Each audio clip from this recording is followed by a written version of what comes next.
Sir, ഈ സിനിമയിൽ comedy അല്ലെങ്കിൽ ജീവിതത്തിൽ സിനിമ ഒരു എൻ്റർടൈൻമെൻറ്റ് മീഡിയ, മൊത്തത്തിൽ നമുക്കൊരു എൻ്റർടൈൻമെൻറ്റ് മീഡിയ മാത്രമായി കാണാൻ പറ്റുക? തീർച്ചയായിട്ടും.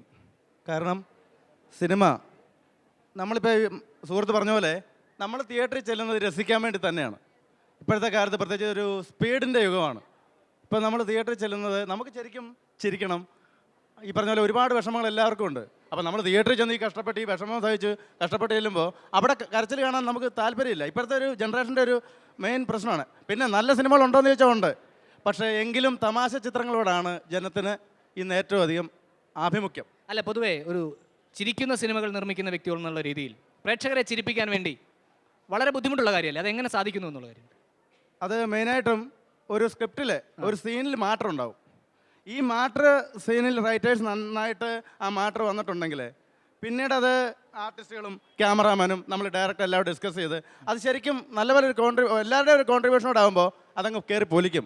അതൊരു വലിയ ഒരു തമാശ സീനായി തന്നെ മാറും. അതിന് മെയിനായിട്ടും റൈറ്റേഴ്സിൻ്റെ ഭാഗത്തു നിന്നാണ് ഏറ്റവും അധികം ഇതുണ്ടാകാറുള്ളത്. കോമഡി കഥ ആദ്യം ഉണ്ടാക്കുമ്പോൾ തന്നെ കോമഡിയെ ബേസ് ചെയ്ത് കോമഡിക്ക് മുൻതൂക്കം കൊടുത്തുകൊണ്ടുള്ളൊരു സിനിമകളാണ് ഞാനും ഉദയകൃഷ്ണയും കൂടുതലും ചെയ്തിരിക്കുന്നത്.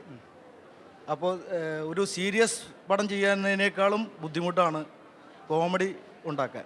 കോമഡി ഉണ്ടാക്കിയാൽ തിയേറ്ററിൽ ജനം ചിരിച്ചിരിക്കണം. ചിരിച്ചില്ലെങ്കിൽ ആ കോമഡി വളരെ മോശമായി തന്നെ പോകും. ആ സീനുകൾ വളരെ വൃത്തികെട്ട സീനുകളായി മാറും. അതായത് കോമഡി ക്രിയേറ്റ് സെന്റിമെന്റ് സീനിൽ ആൾക്കാർ കരയണമെന്നില്ല, ഇല്ല.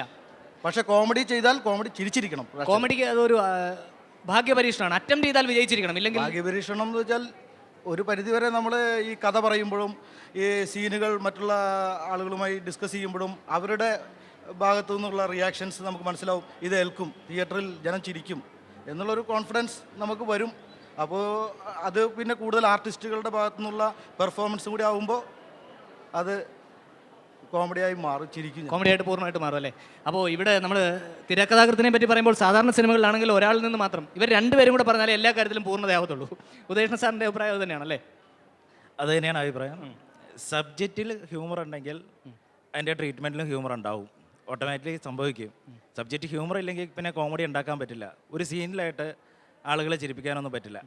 പിന്നെ കോമഡി ആർട്ടിസ്റ്റുകൾ നന്നായിട്ട് ഹ്യൂമർ പ്രസൻറ്റ് ചെയ്യാൻ കഴിവുള്ളവരും കൂടി ആകുമ്പോൾ കോമഡി ഇരട്ടിയാവും അല്ലേ? ഇപ്പോൾ ഈ കോമഡി പ്രസൻറ്റ് ചെയ്യുന്നതിനെ പറ്റി എനിക്ക് തോന്നുന്നു സലിമേട്ടന് ഈ കോമഡി ക്രിയേറ്റ് ചെയ്യുന്നതിനെ പറ്റി അന്യൻ്റെ ദുഃഖം അതാണ് കോമഡി. കാരണം ഒരു വ്യക്തി സൈക്കിളിന് പോകുന്നു, അവൻ മറിഞ്ഞു വീഴുന്നു, അവനെ ദുഃഖമാണത്. കണ്ടു നിൽക്കുന്ന നമുക്ക് കോമഡിയാണ്.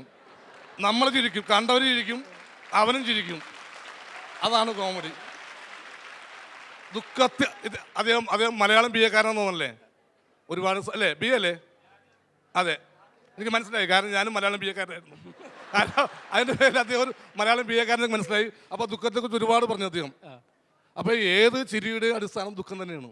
എങ്കിലും അതിനെന്തെങ്കിലും പൊടിക്കൈ പൊതുവെ ഉപയോഗിക്കാറുണ്ടോ സലിമേട്ടൻ? അങ്ങനെ ഞാനൊന്നല്ല, അത് എല്ലാവരും പൊടിക്കൈ ഉപയോഗിക്കും. കാരണം ഇപ്പം എല്ലാവരും വരെ കൈ നിന്നിടുക എന്ന് പറയും. ഏത് പണിക്ക് വിളിച്ചാൽ, സിനിമാക്കാരും മാത്രമല്ല ആക്ടേഴ്സ് മാത്രമല്ല കൈ നിടുന്നത്, ഏത് പണിക്കാരും. ഇപ്പോൾ ഒരു തെങ്ങേറാൻ വിളിച്ചാൽ അവനെ തേങ്ങിടാൻ മാത്രം വിളിക്കുള്ളൂ നമ്മൾ. അദ്ദേഹം കോഞ്ഞാട്ട, കൊതുമ്പ് ഇതൊക്കെ ഇടും. അതവൻ കൈ നിറണ, ഇതിന് പൈസ ഒന്നുമില്ല.